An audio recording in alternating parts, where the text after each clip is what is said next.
Japanese attacked Pearl Harbor, our west coast became a potential combat zone. Living in that zone were more than 100,000 persons of Japanese ancestry. We knew that some among them were potentially dangerous. Military authorities therefore determined that all of them, citizens and aliens alike, would have to move.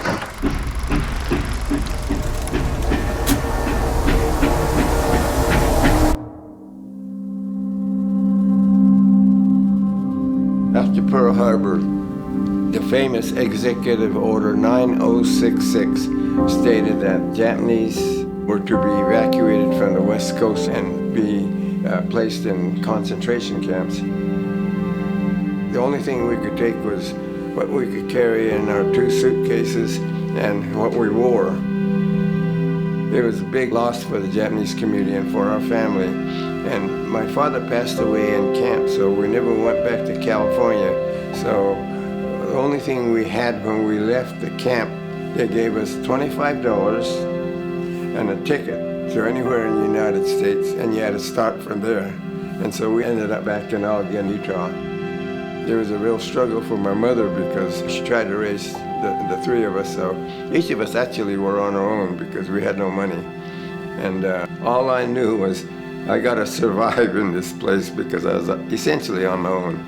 That drove me into volunteering because it was very difficult for minorities to get any kind of job.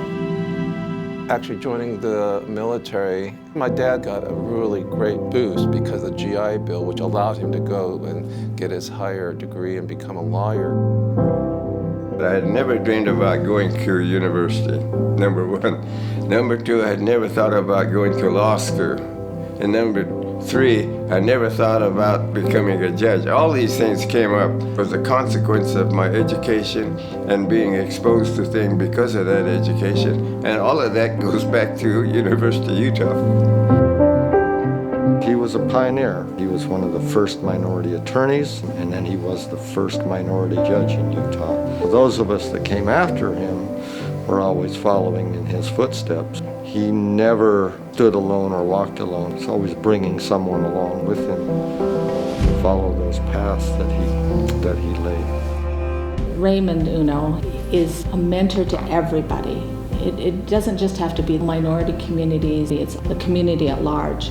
He's tough and he stands for principles. He believes in helping the underserved and wants equality. That's the most important thing for him, is equality for all people. It's a remarkable legacy that he has offered as an example for the rest of us, how to live an honest, decent, fair life and come out happy. Class of 2018, you got to learn to take risks. You got to really work hard, and you got to look into your own community and find out what those problems are and help each other solve those problems.